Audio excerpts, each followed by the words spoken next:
The dryness of Amber's voice was as unmistakable as the affection that lay beneath. Sir Eric was the son and heir of a great Scots thane, but Amber had always felt a curious ease with him despite her own lack of high birth and the fact that she had no more kin than the wild autumn wind. Eric shrugged out of his costly mantle. He covered the stranger with a swirl of thick, warm wool that was the indigo of twilight. There was very little of the mantle left over. "He is a big one," Eric said absently. "Even bigger than you," Amber said from the other side of the cottage. "The knight who felled this man must have been a mighty warrior." Eric watched through narrowed eyes as Amber hurried toward him, her arms overflowing with the thick fur cover that normally warmed her bed.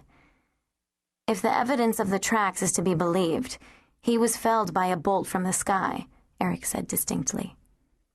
The swirling length of Amber's nightclothes wrapped about her ankles, tripping her. She stumbled and would have fallen on the stranger if Eric hadn't caught her. He set Amber aright and released her in the same swift motion. "Forgive me," he said quickly. Though Eric had touched her for only the briefest moment, she couldn't conceal the unease it had caused. "There is nothing to forgive," Amber said. "Better your flesh than the stranger's." Despite her reassuring words, Eric watched Amber closely, wanting to be certain that whatever difficulty his touch had caused her was truly fleeting. "I can't say why your touch doesn't pain me," Amber said wryly. "God knows that your heart is no more pure than it must be."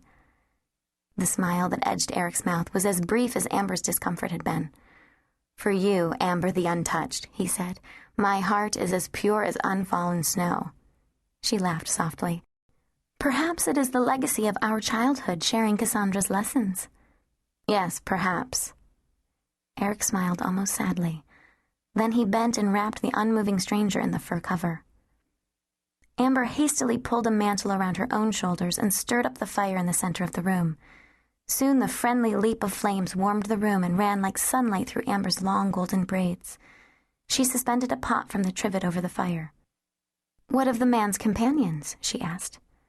"They scattered to the winds, and so did their horses." Eric smiled rather savagely. "The ancient stone ring must not have cared for Normans."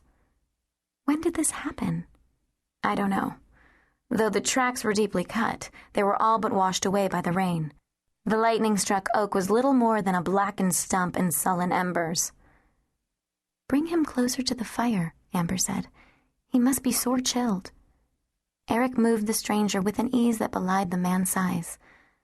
The dance of flames brought out the gold in Eric's hair and beard. The stranger's hair remained a rich shade of darkness. He was clean-shaven but for a mustache that was also dark. "Does he breathe?" she asked. "Aye. His heart beats as strongly as a war stallion's," Eric interrupted. Amber sighed with a relief that was too intense to be feeling for a stranger, yet she felt it just the same. "Is one of your squires fetching Cassandra?" Amber asked. "No." "Why not?" she asked, startled. "Cassandra has greater skill at healing than I." "And far less skill at scrying." Amber took a deep, hidden breath. She had been afraid of this since the instant Eric had dumped the naked stranger at her feet. Slowly, she reached inside her mantle and nightgown. Though she had many necklaces and bracelets, pins and hair decorations of precious amber, there was only one piece of jewelry she wore at all times, even in bed. The necklace's chain was of gold wire finely twisted. A pendant of transparent amber, half the size of her palm, hung from a golden loop inscribed with tiny runes. Ancient, priceless, mysterious, the pendant had been given to Amber at her birth. Within the precious gem, captured sunlight pooled and flashed, brooded and laughed and burned, defined by the fragments of darkness that were also caught inside the golden pool. Murmuring ancient words, Amber held the pendant between her cupped palms. The heat of her body went into the fey stone as her breath bathed it. When the substance was infused with her living warmth, a haze formed. Quickly, Amber bent to the fire, holding the pendant just beyond the reach of flames. As the haze began to clear, the stone shimmered with light and shadow shapes constantly changing. "What do you see?" Eric asked. "Nothing." He made an impatient sound and looked at the stranger, who still lay slack, seemingly unhurt save for his unnatural sleep. "Surely you see something," Eric muttered. "Even I can see into amber when I—" "Light," Amber interrupted. "A circle, ancient,